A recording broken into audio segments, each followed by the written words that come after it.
Assalamualaikum warahmatullahi wabarakatuh. Alhamdulillah, assalatu wassalamu ala rasulillah wa ala alihi wa sahbihi wa mawalah amma ba'du.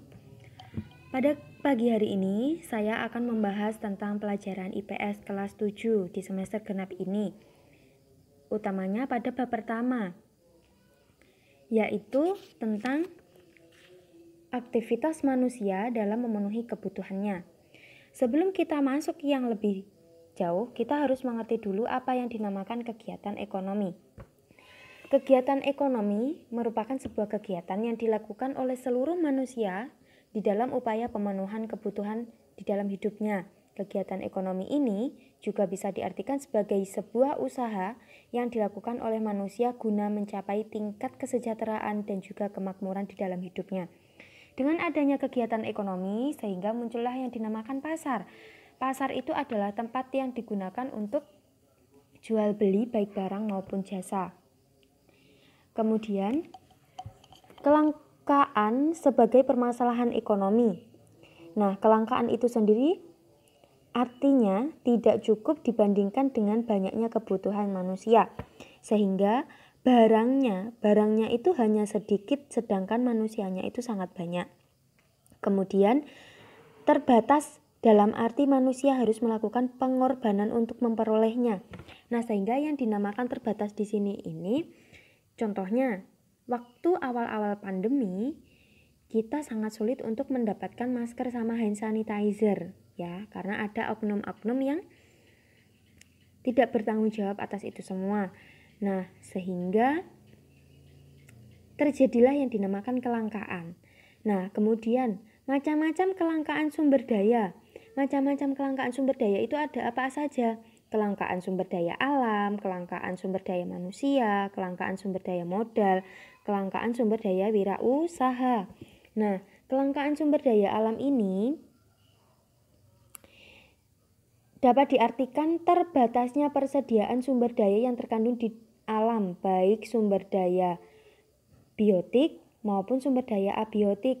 Nah, ini contohnya adalah pengeboran minyak. Pengeboran minyak apabila dia dilakukan secara terus-menerus maka akan menimbulkan efek yang kurang bagus.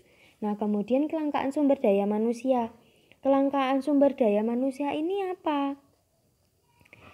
Jadi kelangkaan sumber daya manusia ini artinya sulitnya ditemukan manusia yang berkualitas baik dari segi pengetahuan maupun keahlian yang mampu menjalankan kegiatan ekonomi.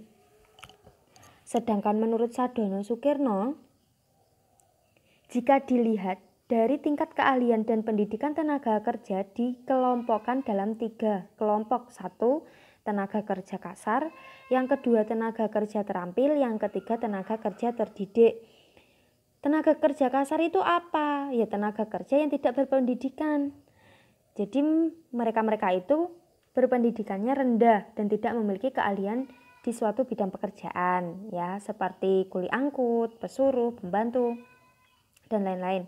Kemudian yang kedua, tenaga kerja terampil, yaitu tenaga kerja yang memiliki keahlian di bidangnya atau pengalaman kerja seperti montir mobil, tukang kayu, memperbaiki TV, radio, dan sebagainya.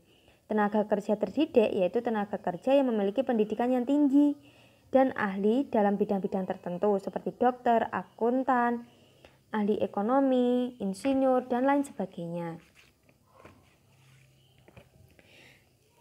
Nah, kemudian kelangkaan sumber daya modal. Nah, kelangkaan sumber daya modal ini sangat diperlukan dalam proses produksi barang atau jasa. Sebagai negara berkembang, Indonesia masih banyak menemukan berbagai kendala terutama masalah permodalan. Nah, kemudian yang selanjutnya adalah kelangkaan sumber daya wirausaha. Jadi seorang wirausaha itu harus memiliki sikap dan mental kewirausahaan. Nah, kelangkaan sumber daya wirausaha ini apa? Ya ini merupakan dampak dari sedikitnya orang yang berpikir kreatif dan inovatif, sehingga mengakibatkan sumber daya ekonomi yang ada tidak dapat dikelola secara maksimal karena kurangnya kemampuan dalam menjalankan gagasan kreatif. Nah, kemudian faktor kelangkaan sumber daya. Faktor kelangkaan sumber daya itu apa saja? Yang pertama, perbedaan letak geografis, cepatnya pertumbuhan penduduk, kemampuan produksi, perkembangan teknologi yang tak sama, bencana alam. Kemudian selanjutnya, kebutuhan manusia.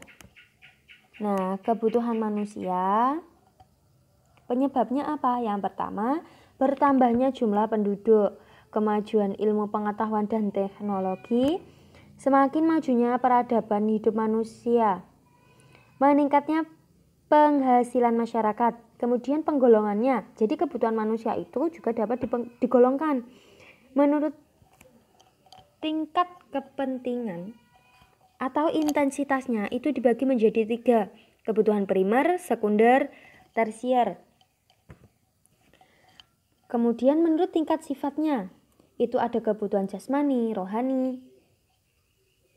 Kemudian menurut tingkat subjeknya, ada 2, kebutuhan individu, perorangan. Yang kedua, kebutuhan sosial atau masyarakat. Nah, kemudian menurut waktu pemenuhannya itu dibagi menjadi 2, kebutuhan sekarang, kebutuhan sama masa datang. Kemudian alat pemenuhannya, alat pemenuhan menurut tujuan penggunaannya ada 2, barang konsumsi sama barang produksi. Kemudian alat pemenuhan kebutuhan menurut kelangkaan atau cara memperolehnya ada 3. Yang pertama barang ekonomi, yang kedua barang bebas, yang ketiga barang elit. Nah, kemudian alat pemenuhan kebutuhan menurut hubungan dengan barang lain ada 2, barang substitusi atau barang pengganti sama barang komplementer. Alat pemenuhan kebutuhan menurut proses pembuatannya dibagi menjadi 3, barang mentah, barang setengah jadi sama barang jadi.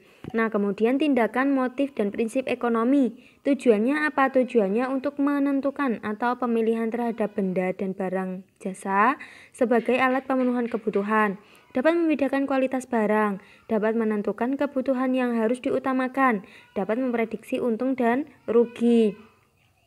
Nah, kemudian tindakan ekonomi. Tindakan ekonomi ini dibedakan menjadi berapa? Dibedakan menjadi 3. Tindakan ekonomi dalam konsumsi. Kemudian tindakan ekonomi dalam produksi, tindakan ekonomi dalam distribusi. Nah, tindakan ekonomi dalam konsumsi itu apa? Nah, tindakan ekonomi dalam konsumsi itu tindakan ekonomi yang dilakukan manusia bertujuan untuk memenuhi kebutuhan hidupnya. Contohnya, Pak Ari memiliki sebuah motor. Setiap hari Pak Ari mengisi bahan bakarnya dengan Pertamax. Namun karena harganya semakin mahal, akhirnya Pak Ari mengalihkan konsumsinya menjadi premium. Nah, kemudian yang kedua, tindakan ekonomi dalam produksi, yaitu tindakan ini tujuannya menghasilkan barang atau jasa. Jadi, misalkan Bu Ina merupakan penjahit. Nah, setiap hari ia menerima barang jahitan baju atau celana dan lain-lain. Kemudian tindakan ekonomi dalam distribusi yaitu memiliki tujuan konsumsi merupakan produksi, ya. Sebagai orang yang melakukan tindakan ekonomi dengan tujuan distribusi, yakni menyalurkan barang atau jasa kepada pihak yang memerlukan. Gitu. Kemudian selanjutnya motif ekonomi. Motif ekonomi dibagi menjadi 2, motif berdasarkan asalnya, motif berdasarkan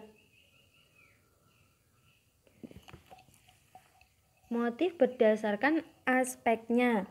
Nah, kemudian motif berdasarkan asalnya dibagi menjadi 2, motif intrinsik sama motif ekstrinsik. Motif berdasarkan aspeknya dibagi menjadi 5, motif untuk memenuhi kebutuhan, motif untuk memperoleh kekuasaan, motif untuk kepentingan sosial, motif untuk memperoleh penghargaan, motif untuk memperoleh keuangan. Nah, kemudian prinsip ekonomi, ya. Prinsip ekonomi dibagi menjadi 3. Yang pertama prinsip ekonomi bagi konsumen, prinsip ekonomi bagi produsen, sama prinsip ekonomi bagi distributor atau pedagang. Nah, prinsip ekonomi bagi konsumen itu artinya dengan adanya barang yang ada dapat memenuhi kebutuhan sebesar-besarnya. Nah, kemudian kalau prinsip ekonomi bagi produsen artinya dengan adanya modal tertentu dapat memperoleh keuntungan yang sebesar-besarnya. Kemudian yang terakhir prinsip ekonomi bagi produsen atau pedagang artinya menghindari menjual barang beresiko, mengikuti selera konsumen, barang dikemas dengan bentuk menarik, dengan adanya modal yang ada dapat memperoleh keuntungan sebesar-besarnya. Jadi, itu tadi penjelasan awal tentang aktivitas manusia dalam memenuhi kebutuhannya. Nah, sehingga semoga diharapkan adik-adik semuanya bisa paham. Nanti kalau kurang paham, silahkan tulis pertanyaan di kolom komentar. Dan jangan lupa subscribe, like, dan komen. Terima kasih sudah menonton video saya. Kurang lebihnya mohon maaf. Wassalamualaikum warahmatullahi wabarakatuh. Salam sehat.